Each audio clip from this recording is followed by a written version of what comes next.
इनका सिवा मराठों का छत्रपति इस दुनिया से रुखसत हो चुका है। अब जल्दी मराठों की जमीन पर भी मुगलों का राज होगा। शेर नहीं रहा, लेकिन छावा बेबी जंगल। छावा हा चित्रपट बऱ्याच जणांना माहीत असेल आणि काही दिवसापासून बघत पण असतील की छावा चित्रपट हा थोडासा वादाच्या भोवऱ्यात होता। त्यातलं कारण म्हणजे प्रत्येकाचं वेगवेगळं मत असतं, कोणी काय म्हणतं तर कोणी काय म्हणतं, पण त्यामधलं एक नृत्य आहे त्यामुळं हा वाद जास्त चिघळला गेला।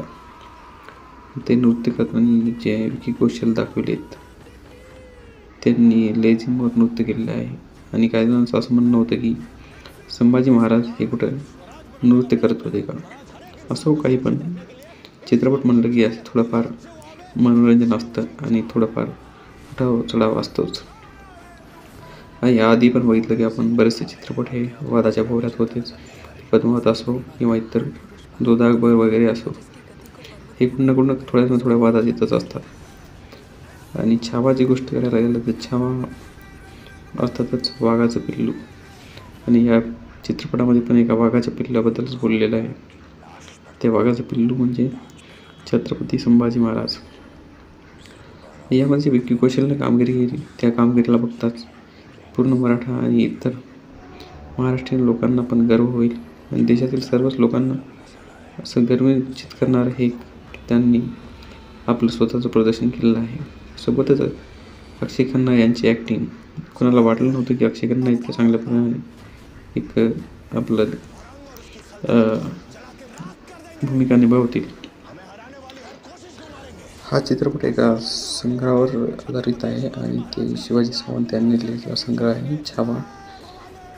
आणि हा पूर्णपणे एक ट्रू स्टोरी बेस्ड इव्हेंटवर असलेला किंवा त्यांच्या जे काही पुरावे आहेत त्यावर आधारित असलेला चित्रपट आहे। मला तर वाटतं प्रत्येकाच्या चित्रपटाला आपलं प्रतिसाद देऊन एक वेळेस जरूर पाहायला पाहिजे, कारण या चित्रपटामध्ये जे आपल्याला बघायला भेटेल त्यातल्या बऱ्याचशा गोष्टी आपल्याला बरेच काही शिकून जातील।